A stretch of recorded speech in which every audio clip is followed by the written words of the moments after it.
बहुत समय पहले पहाड़ों और घने जंगलों के पार एक रहस्यमयी राज्य था। उस राज्य का राजा एक शक्तिशाली जादूगर राजा अर्जुन देव था। उसके पास ऐसी जादुई शक्ति थी जिससे वो समय, मौसम और लोगों के मन तक को बदल सकता था। लेकिन उसकी एक कमजोरी थी, उसे अपने राज्य के बाहर की दुनिया का ज्ञान नहीं था।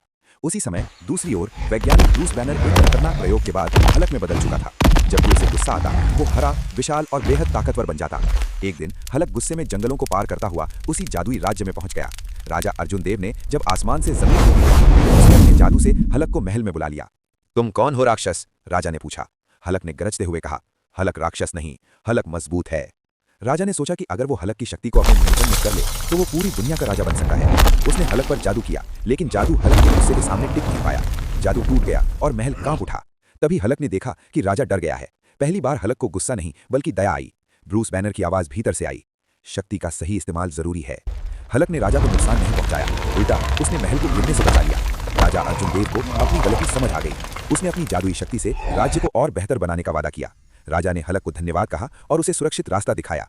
हलक मुस्कुराया जितना वो मुस्कुरा सकता था और जंगल की ओर लौट गया। उस दिन के बाद जादूगर राजा ने सीखा कि सच्ची ताकत जादू या गुस्से में नहीं बल्कि समझ और दया में होती है।